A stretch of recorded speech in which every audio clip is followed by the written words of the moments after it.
Hello. It's time for one of James's video diary entries for the day. Today is Tuesday, April 15th, 2025. For you U.S. taxpayer, it's tax day if you haven't already filed. Man, mine have been gone since January. Didn't have a super bad day. I woke up by somebody wanted to do an interview, and I did that. Just to look at their candidates. Yeah, probably another dead end. A lot of these things that are interviews are doing for ghost jobs. They're not in your area. Well, then why did your tech company, your IT, why did they allow the application to come through? Because they knew it was part of my area. It was part of the application process. Corporations, man, you got to do better than that. Stop advertising ghost jobs. You got to be better than having ghost hiring events. I've been to that too. Well, they're having interviews. Well, they don't have any open positions. Now, why are they having interviews? That's kind of, at least from somebody who wants to work and, is a team player. I'm a team player to a point. I mean, I'll give you a couple examples. I worked at Lear, Automotive Roscommon. And as a team player at Roscommon, Lear, I was trusted to train professional people who were certified, who they wouldn't give me the certification for. But yet I was trusted to train these people and solve their problems. What the fuck did their certification mean? I mean, after I did, 2 and 3 and 4 guys all the time, always covering for somebody, when I needed something from anybody, it was 9 times out of 10. Other than the manager, Mr. Tim Minnick, I'd still work for him. If he wouldn't have been on vacation, I'd probably still be working there. It's all about results. But if I'm constantly working for other people and I'm literally teaching managers how to do their job as a employee floor level, you won't give me the certification because I raised the level of play to the ability to get results because, contracts only last for so long. They just do. Manufacturing contracts only last for 4, 5, 6 years before the manufacturer changes that particular product, In the automotive industry, they change body styles. They change interior details. So I have to be able to make sure that they want us. So that they come in the factory and go, I want my product made here. The quality's good. The building don't stink. My shoes don't stick to the floor. The employees seem to be productive, which means I'm going to have a lower cost of manufacture, which is going to mean a higher profit on the corporate side. It's also going to mean that I'm going to come back for the next time I need a product produced. I'm going to bring it to this particular company because they do really well. Their floor, and even some of the dirtiest areas, is clean enough. I can literally see the color of the floor. It's not dirt and oil and chips and contaminated everything all over the floor because they actually clean the floor. They know how to use the floor machines. Their A-coat process is excellent.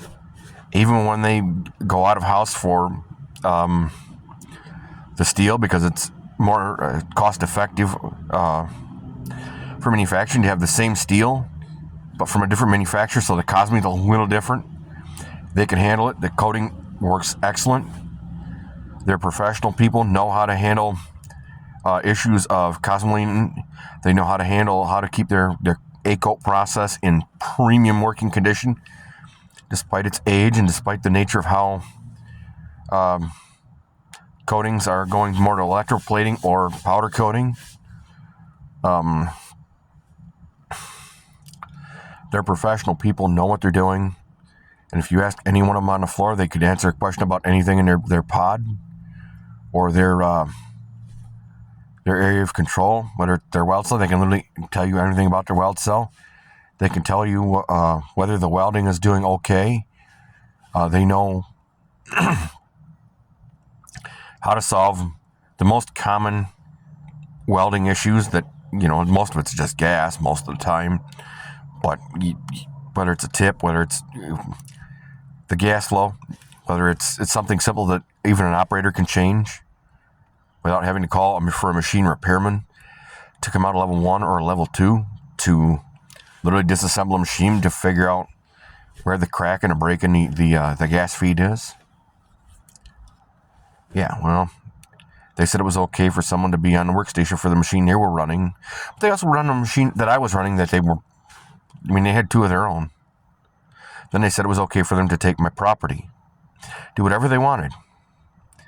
And do whatever they wanted includes poisoning my food and killing me. The UAW, local steward, 1819 Donald Holmes said it was okay.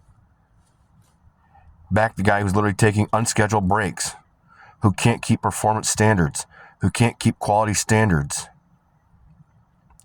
Did I always follow the rules? No. I didn't always follow all the rules, but the rules I did take for granted. I could make the quality standards.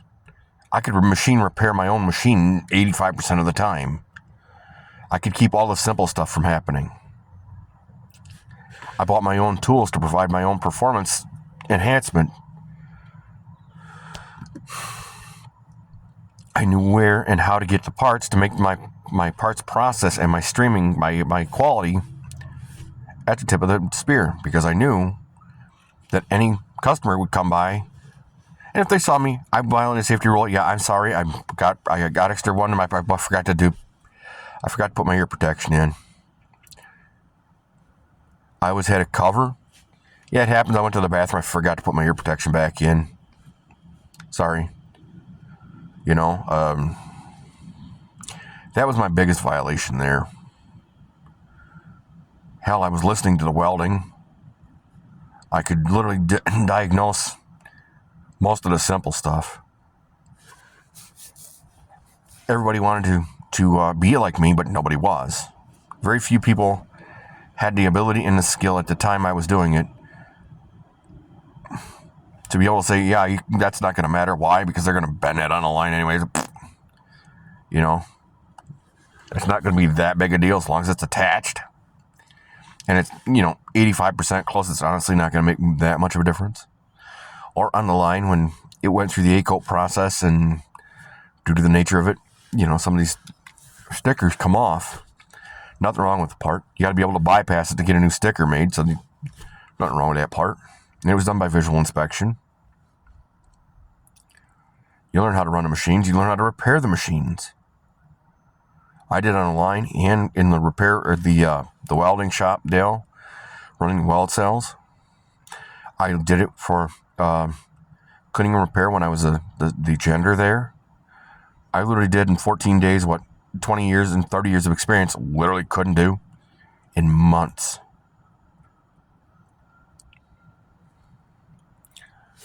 Yeah. I'm grateful that I'm a lifelong learner. I just don't like being taken for granted as a team player when I ask for something. McDonald's, same thing. That was the job after Lear. I applied as a maintenance man. Well, they said we don't have maintenance positions open. Then why did you advertise a maintenance position? Oh, we have a part-time crew. I said, okay, I'll take part-time crew. I'm literally desperate for money. So I did my Roscommon McDonald's as a part-time crewman. Strangely, I don't think I worked less than 50 hours as part-time my whole time I was there. On top of that, my learning process was monkey see, monkey do, with almost no training.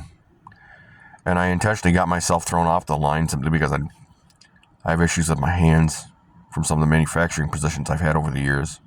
Along with repair, it's monkeying up my hands. Besides that, my hands were gigantic compared to what the gloves were. So I ended up getting on the grill. And I ended up learning that simply by doing it. I didn't get trained. I had to learn that one on the fly. I learned how to use the fryer on the fly. How to take these machines apart and clean them on the fly without any... How do you know how to do that? Well, I used to be an auto repairman. I'm not going to be great at it. And some of it's going to be a little slow, but I will get it done. I've cleaned that shop to the point where the regional managers were like, how the hell do you do that? I don't understand how you can come up with these answers. And you're literally using nothing more than is already here. on site. You didn't bring things in to specifically do any of these things. This was all improvisation and impromptu. But when I'm doing the work of 3 crewmen, a crew leader, and training managers, not only shift managers, but general managers and regional managers within the organization of Lee Van and subsequently Jax, you can't keep me as a low man and bait and switch and say, well, we don't have that position. Why did you advertise it? I need something that I can literally do that'll pay well enough to keep me going. If you literally cannot provide me the materials that I've literally asked for, that I've literally ran out of, why you complain, well, I didn't use it. Well, because 4 weeks of requesting it, I stopped requesting it because after 4 weeks, it doesn't make any sense. You're not going to do it anyway because you haven't done it in the last 4 weeks. I'm one of 4 factors, I think, that literally allowed the Roscommon McDonald's to go from a 6-month turnaround on their freezer to a 4-day turnaround. I also cleaned the facilities up to the point where they sold. The franchise went through that particular McDonald's and they sold. The franchise, everything, the whole 9 yards. I didn't get a piece of that. But I'm quite sure I'm one of the 4 factors. And 2 of the factors, one was open in the lobby. And 2 was the fact that because I was training and cleaning so hard that it raised the level of play to the point where people would have more money in their pockets, so they would literally be spending more money. And because they'd be spending more money, we'd be moving more food to take it from a 6-month turnaround on the freezer to having a 4-day turnaround. Now, I don't know what it is today, but I'm pretty sure the manager there was probably there because of one of my recommendations saying, hey, look, man, this guy is literally in the community. He's a community member.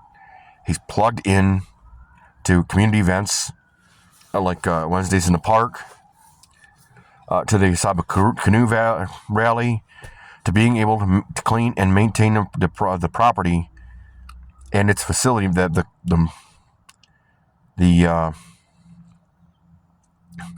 be able to maintain the quality and cleanliness of these materials, to keep it 100%, so you get a grade A rating. Did I get a piece of that? No. ABM job after that, I had a little bit of trouble when I started because you're going to do a little bit, you're going to have a little bit of a rough time no matter if you start a cleaning job, because you're literally not going to know where all the garbage cans are. That was my worst problem there.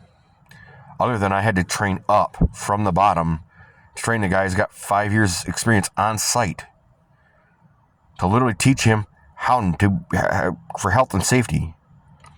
I mean, you can't leave me with health and safety problems and then say, well, I only did fucking 6 hours work in 8 hours time. Well, I'm doing 12 and I'm going for 16, but I'm only getting paid for 8. And yeah, that was me. I did clean. I changed the color of the carpet 6 different times because that's how dirty it was. I literally pulled the sand out of it and taught the other staff members and teachers how to use the sand traps and why to use the sand traps and where the sand traps actually were to keep the sand fleas and all the chiggers and all the stuff that lives in the sand, keep it outside. So you can keep the schools and students safe, along with making sure you don't have pest control problem, which, or teaching the teachers that defacing school property is not a fun situation where you literally, and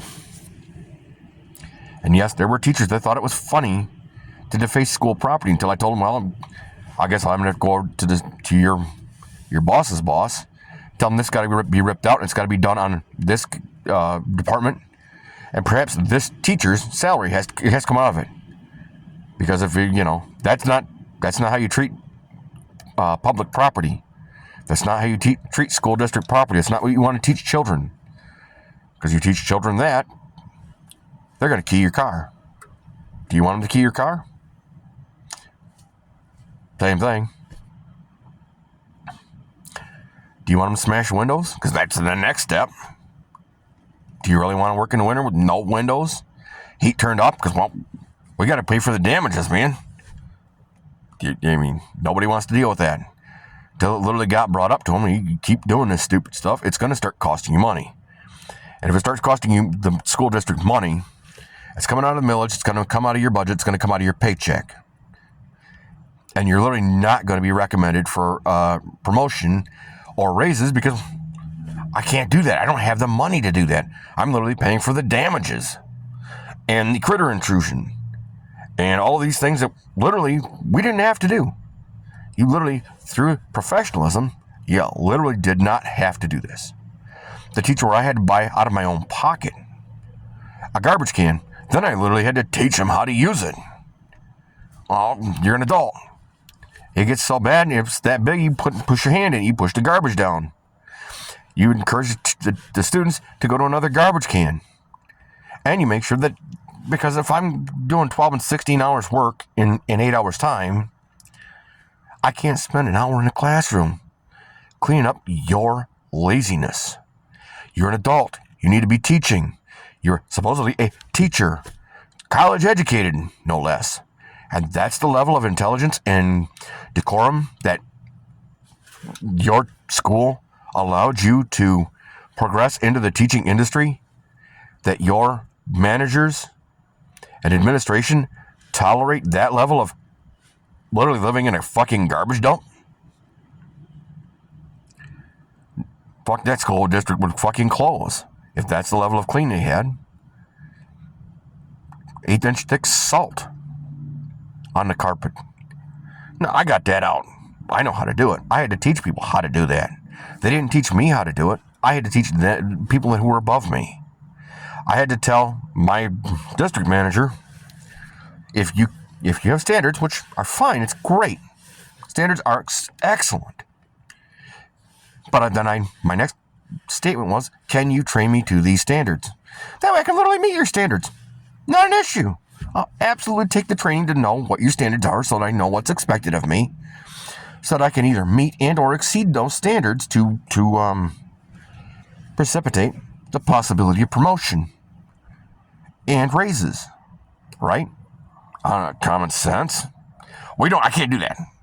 Well, if you can't do it, then your standards are that's literally an excuse for you to complain about something you don't like, but you don't want to actually come in and do the nitty-gritty bottom work that you have to do as a manager to be able to have those kind of standards.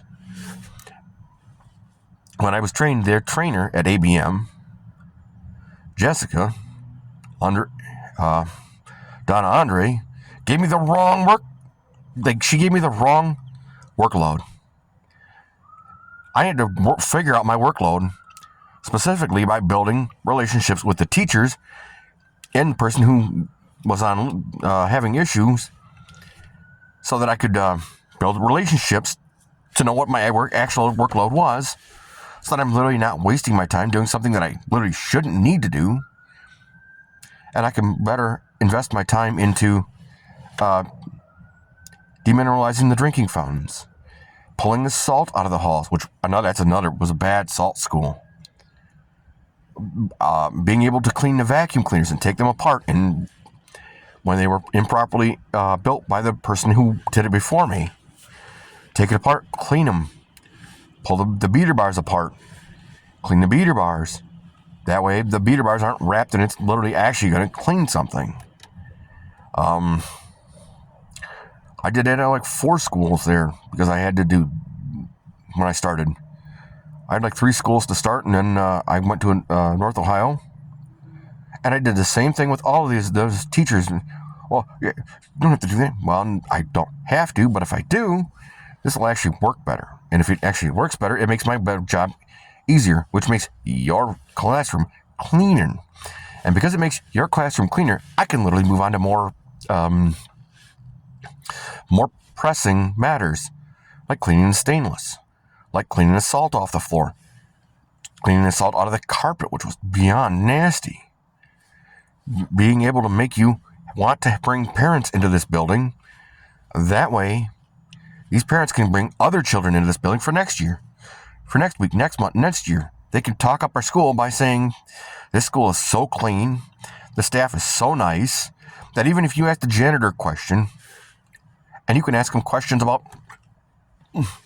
everything from George Washington to the books on the wall, to the curriculum, and you'll literally be able to be smooth about it. And he can, the speech teacher said, my curriculum, it's bugging me. Looks like it's got a hook in it. I'm like, yeah, let me look at it. I looked at it and said, yeah, there is a hook in it. It's a subtle hook. That shouldn't be there. Not for an elementary school. I mean, the words on the wall were literally there, the same words that Abraham Lincoln learned when he was learning. And Abraham Lincoln learned in 1850. It's now 2020 something. It's 2023. Seriously. So you don't need to revolutionize that. You just literally need to go back to the same thing. As a speech therapist, you've been doing this for 10 years. Obviously, being that she was in her 60s, she hadn't just done it. That just wasn't her first year. She wasn't 19, just got out of college. Yeah, well, somebody who can literally read and write English can feel that hook, who has to taste that hook 7, 8 times, and it's a subtle, it's more of an annoying than really a hook, but it was still a hook. It was like, but wait till tomorrow's lesson.